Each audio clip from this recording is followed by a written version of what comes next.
afternoon, and we are here today in a lovely old home here in Blanco, and we're part of our Blanco Oral History Project, and we're here today to interview Peggy Welch.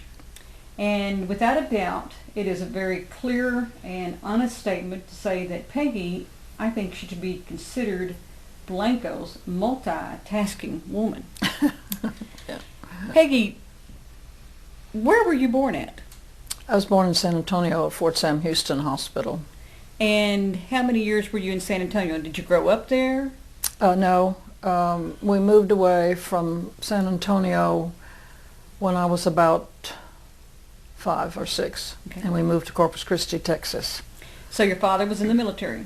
He was, but about the time I was born, he retired. He retired. Yeah. How big of a family do you come from? I had one sister younger than I. She's dead. She died some years ago. Oh, I'm sorry to hear that. Mm-hmm.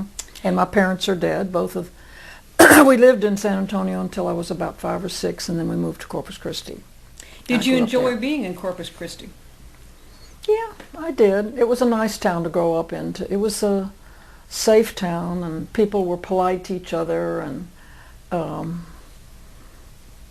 we had a nice, close group of girlfriends, and we were quite innocent. So. Oh, I'm sure. Yeah. But it was fun. It was a nice place to grow up. Yeah, And I bet much different than what it is now. I think so. Yeah. Yes. Not the growth. I haven't been back in that sense to Corpus Christi in a very long time, so I'm assuming it's very different. Now, Peggy, when you got out of high school, did you have any certain ambitions, an idea of where you wanted to head? I thought I in your life? wanted to be a doctor, What type of doctor? a medical doctor of some sort. So I went to school in California for 2 years with the idea of being majoring in pre-med, and then I went to the University of Texas for 2 years and majored in pre-med.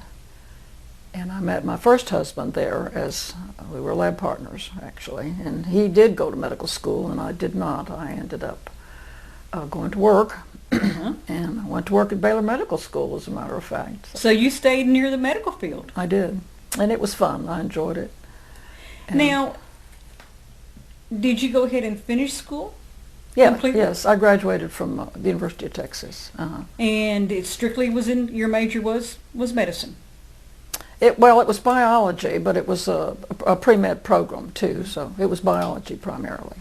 Well, you know, the biology sense makes it, I understand that better, because in my homework that I like to do about everybody, I learned that you are very much a master gardener.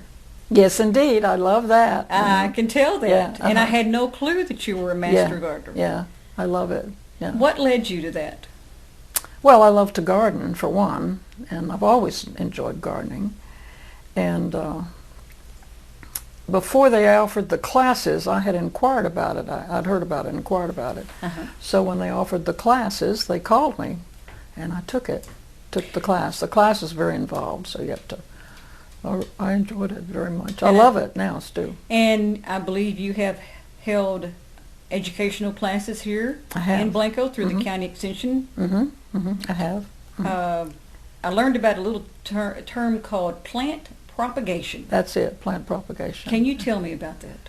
Well, it's one of the classes that the Master Gardeners offers to teach to people who are interested in gardening how to plant seeds properly, how to have the seeds germinate, what to do with them, and how to make cuttings, and so it helps people learn how to make more plants.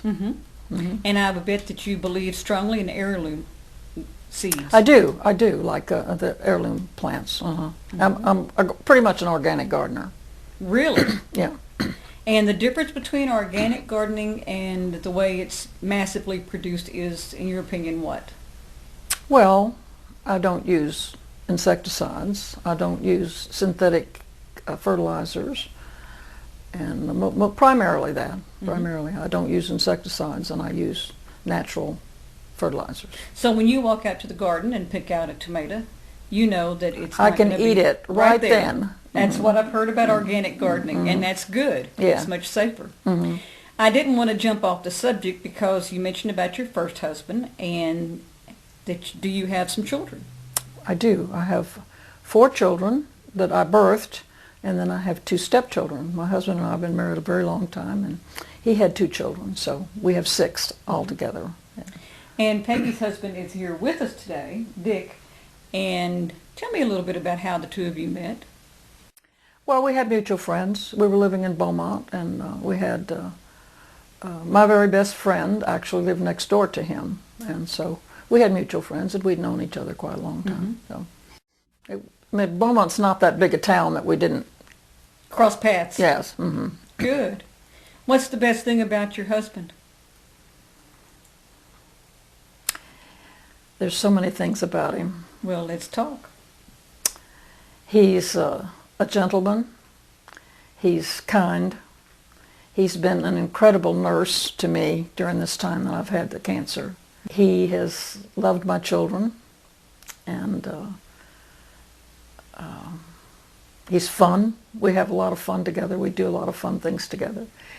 We started out camping in a pup tent many years ago, and we've just recently gotten ourselves a camper that goes on the back of a pickup truck. So You're gonna travel in style. We're going to. Yeah. Good. Mm-hmm. It's a little bit different than pup tent. Very much so. Pardon me. You mentioned to me that when the two of you came to Blanco from Houston? Houston and Beaumont, yeah. And you've been in Blanco since 1974? 74. Mm-hmm. That's a long time. Mm-hmm. You've seen a lot of changes, haven't you? I have seen a lot of changes. One thing you mentioned to me that connects with the program that we have here today for the library is that when you got to Blanco and you found out there was a library, which at that point was in the old Byers building on the square. What did It you was like? in, it was, no it isn't, it wasn't. It was in a, one of those buildings that they had, what do you call those buildings that had? Portable? Mr. Williams' home. No, it wasn't at the Williams home. It was in a barracks, an old barracks behind the city hall. That's where it was. It was an old barracks behind the city hall. One room, and it was usually opened only on Saturdays. You're teaching us because I did not know that. Mm-hmm. And it was run by a volunteer. Mildred Doran, who has since passed away, was one of the ones who ran it. And at that time I was doing some research, and I had to read a lot. And with those days we were living in a tent and camping out on our property, and so it was oftentimes the only place that was warm where I could actually turn the pages of a book. So I would go and sit in the library, and then soon after that, well, I don't know whether it was Mildred or somebody asked me to be on the board. Got on the board of the library, but that was in a barracks. It was in a barracks behind. It was before they ever. Mr. What was his name? Williams gave the building, his home and his estate, to the library. And at that time, that gave money to the library to enable them to move into the building that is now the Chamber of Commerce. And that's where my mind was getting confused. Yeah. Because that's my early memories of the library, being there. But it was Mr. Williams giving his estate to the library that enabled them to do that. So it's fair to say you have seen a lot of changes happen with the library. I've seen a lot of changes. I have. Mm-hmm. Could you have envisioned it being to the extent that it is now? No. I think when we first came here, I didn't have any idea that would be the case. No, I didn't. Mm-hmm. So, do you see it going further? Oh, sure. Without a doubt. Yeah, our economy will improve, and we'll get the money to build a new building, and sure, it's going to. And because it has a lot of support. Mm-hmm.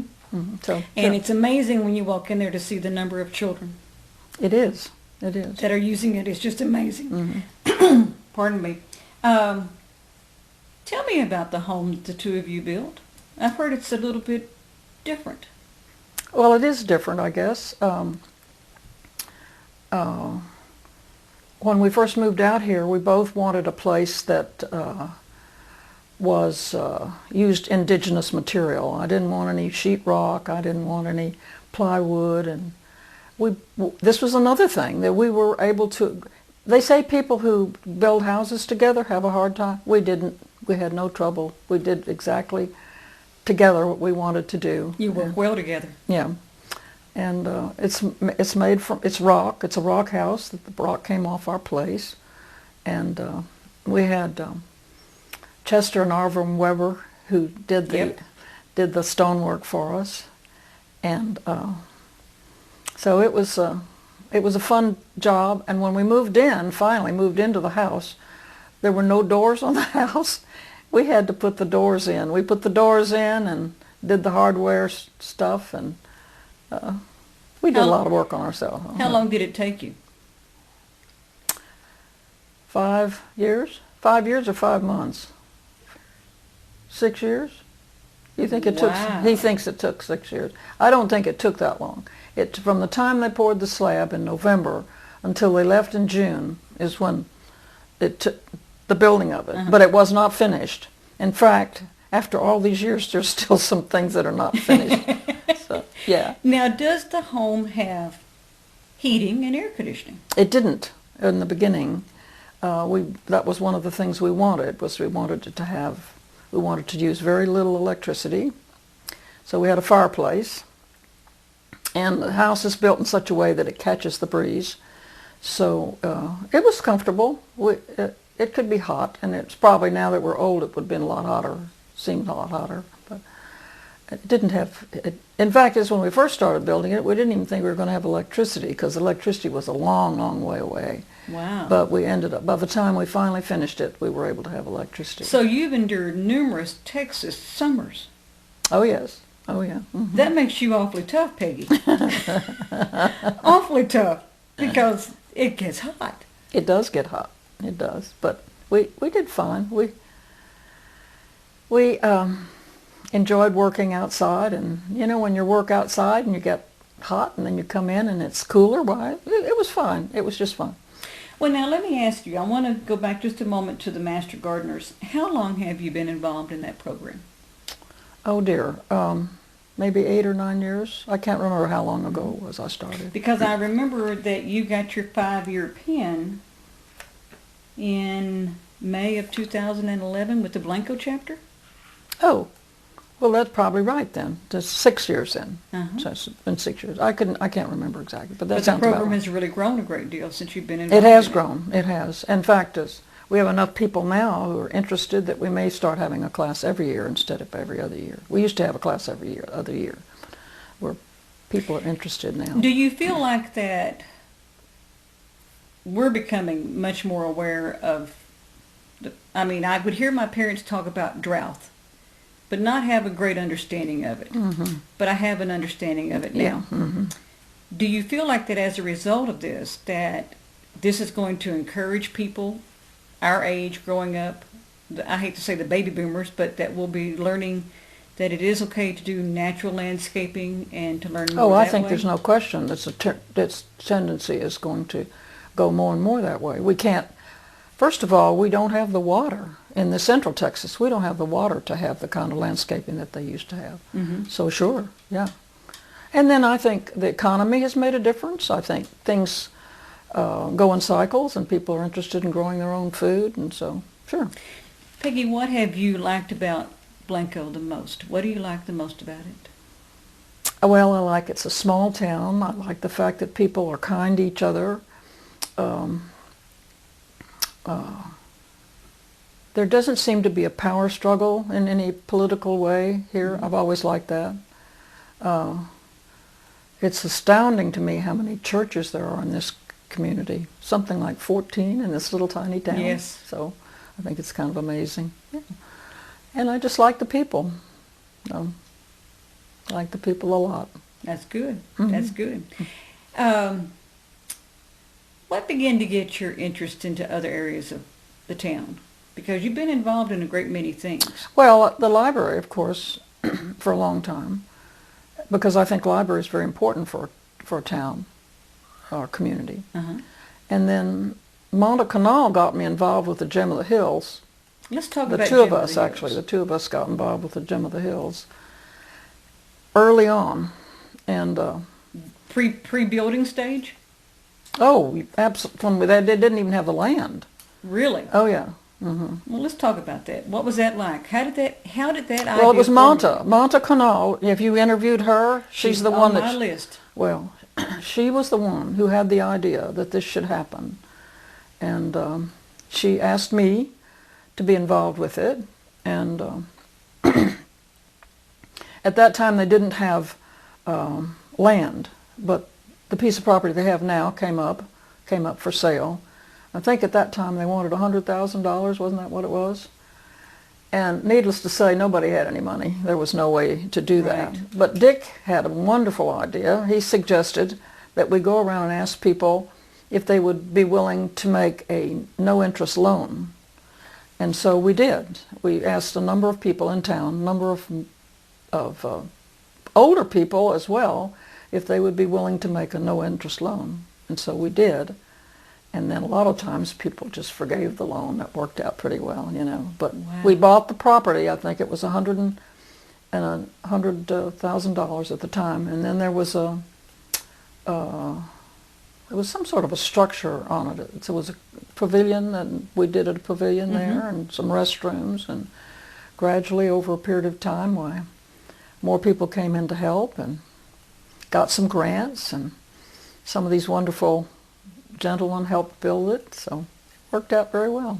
Well, I was going to let you know that I did a little bit of research on it and discovered one fact, that when they brought their website up, there's a Gem of the Hills website, and within a 30-day period, it's had 42,108 visitors. Ooh, that's wonderful. I Is didn't that know that. not good or Yeah, what? yeah, I didn't know that. That's great. That's terrific. It's Yeah. just, I was amazed at Yeah. that fact. Yeah. I thought, wow, that says something Yeah. about, Well, great things are happening there now. yes. Hmm. And they have exercise programs. They do. I need to get myself up there and get involved in it, and I think that there's a lot of hope for what it can be and grow to in the Oh, future. sure. Yeah, yeah. There's a lot of property there, too, that a lot of things can be done with as time goes on. So I think it's very viable. It'll continue to do well. And what I've also learned is that you didn't just keep your interest strictly in the town of Blanco. You are also a friend of the Lyndon B. Johnson National Park. Yeah, I was on the board of the LBJ Friends. Yes. Can you tell me about that? Well, a friend of mine, a mutual friend of ours, asked me if I would be interested and if I would do that. And he kind of talked me into it. So I've always been interested in the national parks. It's something that I think is it's like libraries and communities. The national park is very important to our country. Very much so. And so, in fact, when we first moved here, I had a one-year job at the LBJ Park. I drove that bus out there at the ranch. Taking visitors in. Yeah, Wow. I did. I did it. I loved it. And so anyway, I've always been interested in the national park system. So I said I would be glad to be part of that. So. And isn't it amazing as to what it has involved? It's just, Oh yeah. Well, since Mrs. Johnson's death, they're doing all kinds of things now to the park, and so it's a place that people should go and appreciate what it was like to be president of the United States in the 60s. I think that's another reason I think the park system is so important. It holds the history, not only the beauty, the natural parks, but the beauty, the history of the country. So yes, I was fascinated with, because I remember LBJ vividly, and to see pictures of the inside of the home, it told me I'm headed there, because I have not been there yet to see it. oh, you should. But I it's had great. the memories of the rooms, and watching them just brought back so many things, because I can remember him. I can remember when he passed away. I was working at a Gibson's on Ben White Boulevard in Austin, and traffic was stopped, and I can remember everybody in that store coming to a pause as his casket rolled by in the hearse, and it was just a moving moment. And to know that he's a part of Blanco County. That's right. His roots Certainly run will. deep. Yeah. His roots were deep, and he brought the attention of the country to Blanco County, for sure. Yeah. Yes, if you look at young children nowadays, I'd say in their early 20s, and you mention the 60s, the 70s, you get kind of a blank look. Yeah. They don't really understand. They must come and see it. Well, we will encourage that, and this video will encourage that. Tell me about the Women's Club. You're a member of the Women's Club. Yeah, I was on that too. I got involved with that right after I got here.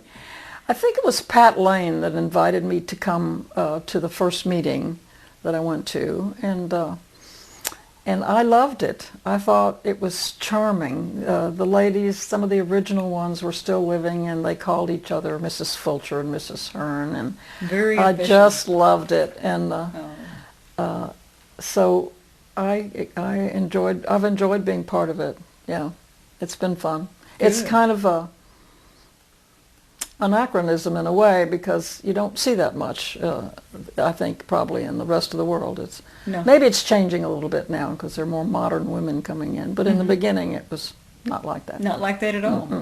And you know, you've also reached out to a totally different area that is a little bit new to Blanco, but you're also on the board for the Performing Arts Center. Yes. How'd you manage that?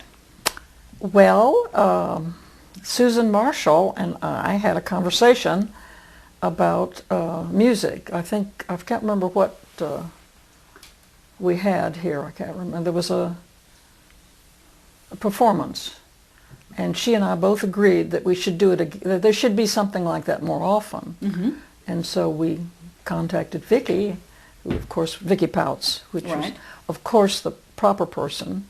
And we had a conversation together about it and decided that we should try to put together something so that we could have classical music come to Blanco. Well, I was looking at it, and one of the next musical artists that is coming is a gentleman by the name of Joel Bechtel. He's a cellist, hope I'm saying it right, and he's worked with numerous ensembles throughout North America. What I want to ask you is that, how do you see this benefiting our youth in Blanco? Well, that's something we hope to continue with. We did a summer program last summer in the area behind the Uptown Blanco, in that lovely space back there.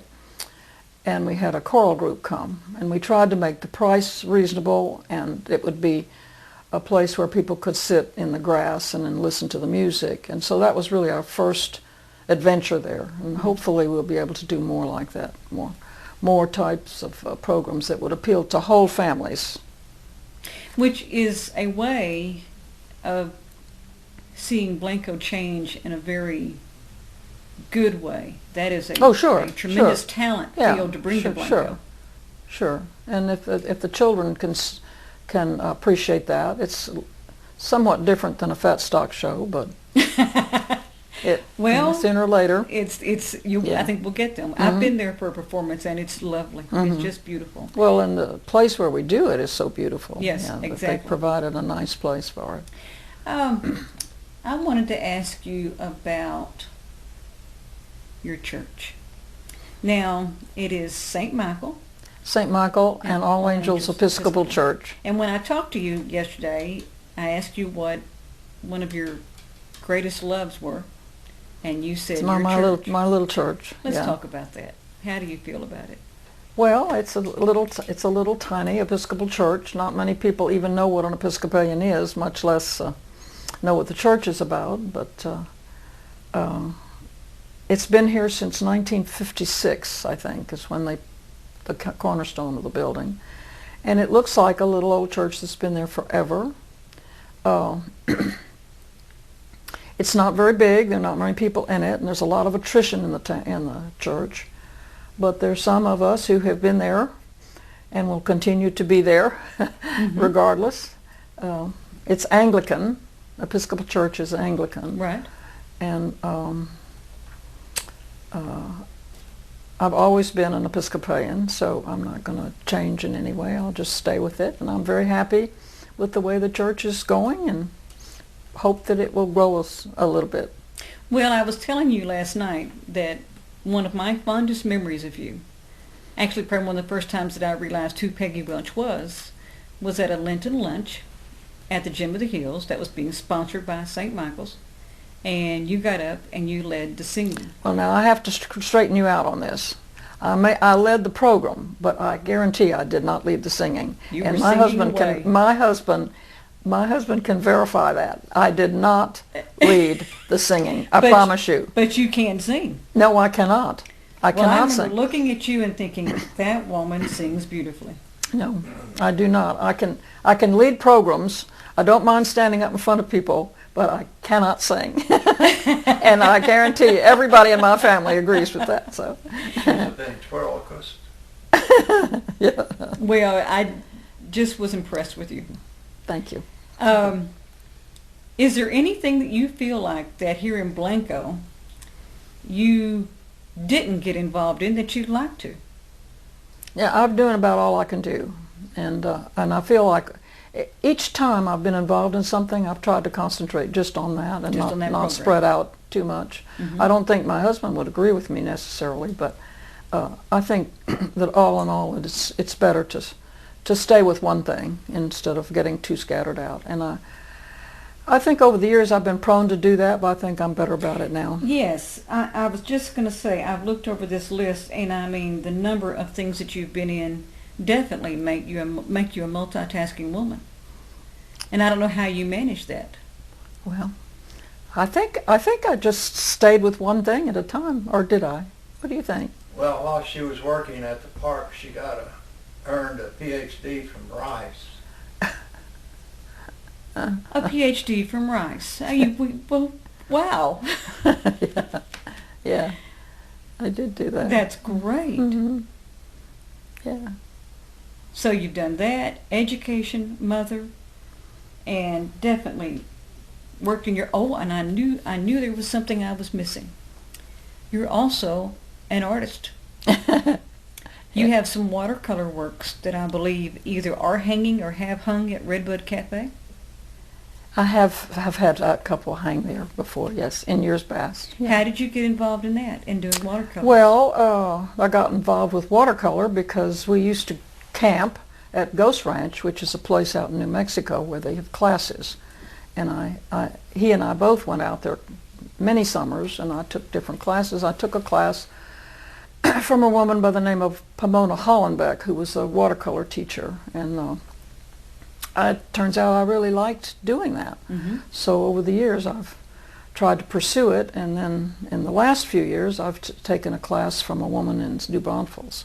Her name is Angie Brown, and she's very good. So I've just taken... What do you enjoy the most about doing the artwork? It's very unpredictable.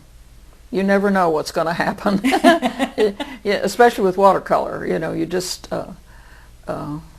you never know what's going to happen when you put something down. The watercolor can do weird things, and might be wonderful, it might be horrible. Do you have a particular interest? I mean, a certain type of a scenery or floral, or just something that you're particularly interested in? In years past, I have done a lot of people. People, you know. Really? Yeah. We travel, and I take pictures, and I've done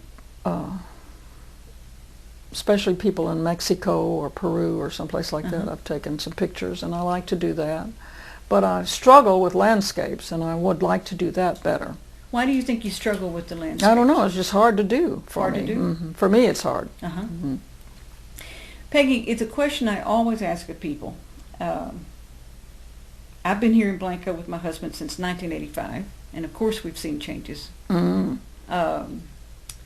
What do you, if you could look down, if you had a crystal ball, and you could look at it and say, I want to see what Blanco's going to look like in 10 years, what do you think you would see? 10 years? 10 years. Well, I hope that it will maintain its small town appearance, that it won't have a lot of great big neon signs every which way. I hope that the town itself, the downtown of itself, would be viable, and that I think what Renee Benson's doing now is spectacular. She's I done agree. a very good job, and I'd like to see the rest of the town, the downtown, like that, and I'd like to see any of the historic buildings that are here preserved and treasured. I would hope that somehow or another we would be able to not spoil the river, and that we would that waters are going to be an issue in this town, and so I think that or in this whole area, water's going to be an issue. Mm-hmm. And I think that I'd like to see that the town is able to institute some kind of program that we don't waste our water. Do you see a definite growth process already coming to Blanco? Oh, sure. Between here and San Antonio, there must be 29 or 30 subdivisions. Yes, ma'am. Mhm. You're right on the money, just about. And I think that's going to stress our water supply tremendously. Uh-huh.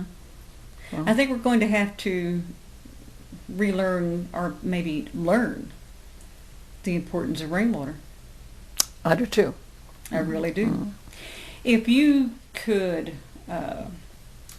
have a particular wish as to what you would like to see in any type of an extra program within the library, what would you like to see? Within the library. Mm-hmm.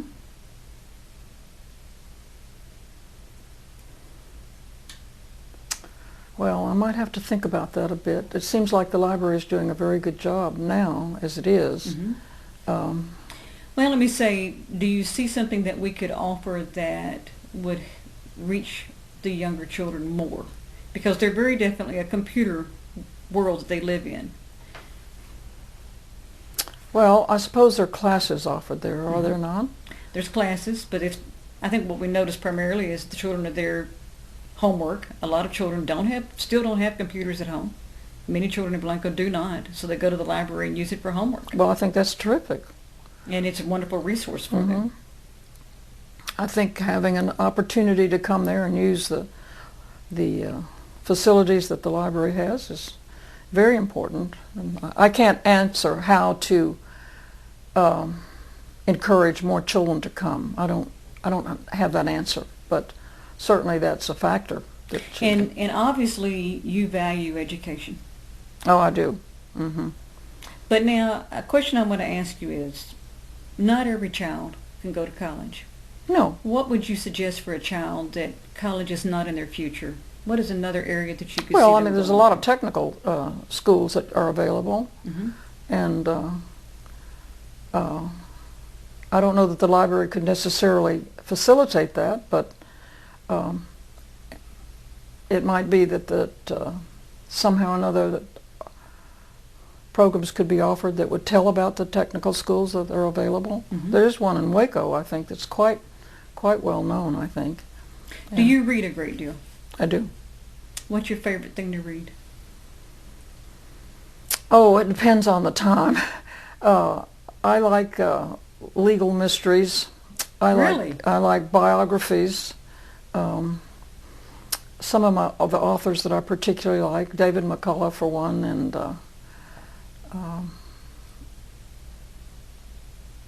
well, I don't care for romance or frivolous.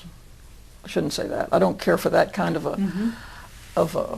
but I like legal mysteries, and I like biographies and history. I like history. I've recently read Steve Jobs' book, and I've recently read Condoleezza Rice's book, and so those are mine. You mentioned, Peggy, about your wonderful husband, and that he's been also, of many things, he's also helped you. He has. He's been With your very health? helpful. He has. And if you don't mind, I'd like to pose a question to you. To him.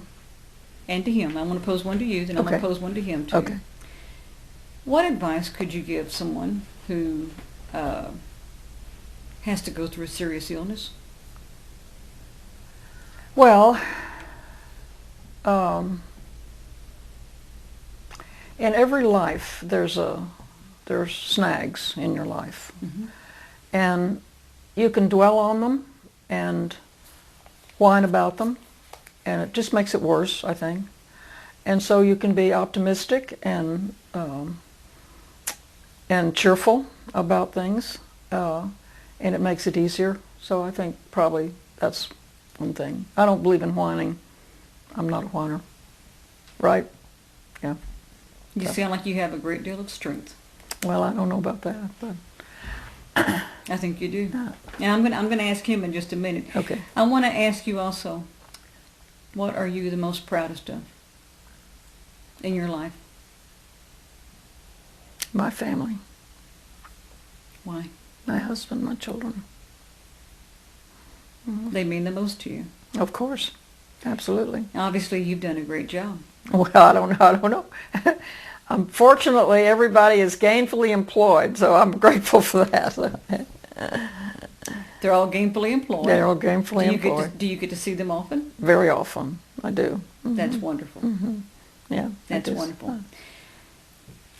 Dick, what do you think, if you could give someone advice about dealing with serious illness, what would you give them for advice? If you have to take a detour, enjoy the scenery. No better words said. Yeah. No better words said. Wise man, He is a wise man. wise woman. Yeah, he's been a real support in this whole thing. It's been hard for him, harder on him than it is on me, I'll tell you. Well, you know, I've been married just 36 years, so I'm not a long-termer. Proud of it. But I can remember my mother coming to my room the night before I got married, and she told me something that stuck with me. Marriage is not 50-50. Sometimes it's 90, and sometimes it's 10. But she said, you stick with it, and you work together. It's the commitment. It's And the from what I commitment. can tell, the two of you have worked together. We have worked together. We have. Peggy, you are a joy Thank you. to visit with and to talk with. Well, it's been fun. I've enjoyed this. And without a doubt, Peggy is far from finished multitasking here in Blanco, Texas, and it's going to be fun to watch the changes that continue to come. It is going to be fun. Yeah. And I am honored to have had a chance to sit and talk with Thank you you. and with Thank Dick you. today. Thank you very much. It's We been fun. are thankful for this interview and look forward to many more things to come and to hear about Peggy and Dick Welch.